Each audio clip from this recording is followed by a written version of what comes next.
Hello. Hi, Hi. how are you? I'm good. How are you? I'm excellent. Everyone, this is Rachel. We're excited she's joining us today. Yay. I'm happy to be here with you. I'm Lindsay, for those of you who are just tuning in, and this is Nifty Method Goes Live. Today, we're going to be talking a little bit about influencer marketing and why it's still a thing that you should be ready to do and take action of and get on top of in 2020. So Rachel's company, Snowball, does some really interesting things. We, I think, have been around like in those circles in the industry for the last few years. And then at Global Meetings Industry Day Goes Virtual, or GMID for short, we met up and she did something really powerful that helped us get the message out and get us closer to our goal of having 15,000 event profs, or as many as event profs as possible, online for a 30-minute session. So Rachel, tell us a little bit about Snowball and how the idea of harnessing influencer marketing for events kind of came into action. Uh, yeah. So, the best ideas come from needs, and because I have a marketing agency for events, working with planners for the past 19 years, we found whenever the people who are part of the event, the community of the event, is also championing and taking the message and running with it and becoming co-marketers, if you say, for events, the results were completely different. So I got that idea. I was like, how can we do this more in a way that is scalable, in a way that is trackable, because that's very important to know, what they're doing, how successful it is. And it started with a simple idea, and that we created a quick little pilot project with it, and it just took off from there, snowballed from there. That's the best part of it. It's really, taking like working with your own community and making them part of the process and having them tell the story about the event and from their perspective and what they experience, and has a lot of power. Yeah, I mean, what I really like about it is the person to person connection. You know, it's a way of, we often talk about in events that we want those connections, those engagements, but especially now that we've all found ourselves in a virtual cage, no pun intended, but yet we are, it's a place where I find myself missing that so much. We're trying to find ways to replicate it. And so Snowball and influencer marketing is, granted, it's on the marketing side, right? So it's not necessarily facilitating those conversations, but that element of storytelling is still so present. Yeah, and even so more so now than ever. And I think that the part of that we're all craving is that connection and that coming together, and and we're spending a lot more time online as well. So having a digital tool like this that will facilitate conversations and just like spark conversation by the fact of something that you share and talk about, I think has a great potential for events and other organizations too, to give people their voices, because I keep coming back to it. It's like, it's long gone the days where the association would say we are the voice of the industry. Yeah, not so much. It's your members, your people, everyone has a voice now, and it's a matter of empowering those voices and rallying them around a certain um, not a topic so much, but a cause. So that's why I think GMID was so successful, because it came at the time where we're all still in a panic, or we're all in a, looking for solution, for hope, for something. And we had this goal of, hitting the world record, the Guinness World Record. And it just, also we're craving that sense of community and coming together. So it's just everybody just pitched in and just worked towards one goal. And that's what makes it also very powerful, is like we have to find that commonality or something that would make them click or feel that they own something part of it. Yeah, I mean, I like the spontaneity of it. We were talking about the tool yesterday because we were trying to think, because I know, associations tend to sometimes be more comfortable with that live version of it. But some of the corporations that we've worked with control, we want people to be here, but we only want them to attend this way, and we don't want them to use this or that or the other. And it's a place where when you embark on an influencer marketing campaign, you are literally empowering your attendees, your speakers, anybody who's coming in that has that link to go, okay, go forth out and talk. But your approach is that in many ways, you're still able to help control that message, but harness the power of community. Is that right?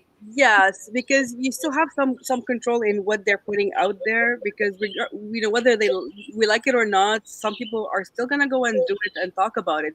Why not frame it and structure it in a way that at least is still like on brand, has somewhat your own messaging, but they're adding their twist to it. So there's like a win-win situation where they're promoting the organization, the corporation, and the person, call it influencer, because I believe everybody's an influencer. Right.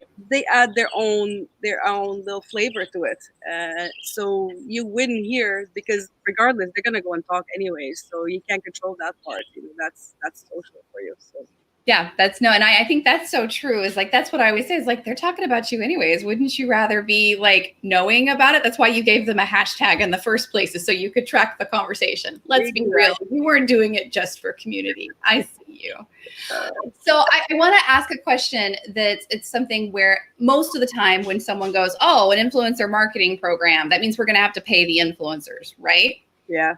So talk a little bit about your experience in, do you have to pay the influencers? Oh, I like that. She's shaking her head, y'all. No. So if you don't pay the influencers, what are they getting out of it? Like what's the value proposition here? And what are some appropriate instances to pay influencers? Yeah, so the whole purpose of the Snowball is that we're democratizing influence. So everybody is an influencer, and we're starting with the organic ones. And what I mean by organic is the people who are already part of an organization. They're participating, they're speaking, so they already have a stake at the event they're part of, for example. So what we're giving them is the chance to promote themselves at the same time promoting the event. So there is no transaction there. So if a speaker is talking about the fact they're promoting their session, they're doing a little video that talks, hey, come see me. I'm presenting on this topic, and this is why you shouldn't miss this session, and just go over some of those takeaways. So they're promoting themselves. So there is no transaction there between them. The sponsor exhibitor is exact same thing too. So that's an additional venue for them to go out and, get the word out about them being at that show. And the person participating, we all do it. Hey, I'm going to this event, and it's about sort of bragging or showing and being But it's about inviting your friends, right? It's like Anne's chain letter that she's been sending around to, I choose hospitality. It's like, I want you to be here with me. Look how much fun we're having. Exactly. And if it comes for you in much better than getting it directly from the organization in an official way, it's about people to people. It's peer-to-peer, conversation and co-marketing. And that's the beauty of it. Now, paying them, I mean, there are instances where what we do with it is like, as a next phase, usually when we identify some of the ones that are very engaging and engaged in a way, and you find that their community is responding to what they're doing, and especially in the case of speakers, probably more so than actual the participants. That's where you would probably go and try to co-market with them in creating content. So it's about co-creation. Everything is done together.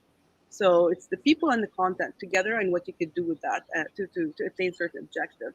So from that point of view, sometimes it's not so much monetary always. You can do some arrangement with that speaker, and then together bring that thought leadership and package it in some sort of content that's valuable to the community of the event or the organization, that they could get to share it. And the speakers also, it's a way for them to, it's another channel for them to be, distribute their thought leadership through that. And there could be some deals there, exchanges of certain things, or some provide some value, and in some cases they might pay for it. So yeah, that's where you take it a little bit step further. But as a grassroots start of a campaign, go in case they consider, don't discriminate that who's influencing, just everybody is, and see where it goes from there. And usually we get quite a bit of good results from that. And GMID was a perfect example, going from 2,000 to 15,000 in less than 3 weeks. Nobody got paid for anything. They just went out and spread the word. Yeah. Well, I mean, you've got it. So like, we've talked about influencers, we've talked about the co-marketing, we've talked about the control problem that all of us here in events and marketing have. And hopefully she's eased your mind and going in. Rachel, if they wanted to learn more about you or learn more about Snowball and influencer marketing in general, where can they find you online? am everywhere. So if you can look me up on LinkedIn, that's the best way. Rachel Stefan, and Snowball is Snowball SNOBALL .events. And feel free to drop me a line, ask me anything. I live online practically, so wherever you find me, shoot me a message, and I'll be happy to answer. All right. Well, thanks again for going live. Again, we're going live every day here in July, trying to keep the message going and get some excitement out there as we're all stuck in our homes. So we hope to see you tuning in Monday mornings. Smite Bright Smiles, not Smite Smiles. That's a Friday word, y'all. I made it up. All right. We'll check you out and see you later. Bye. Have a good weekend.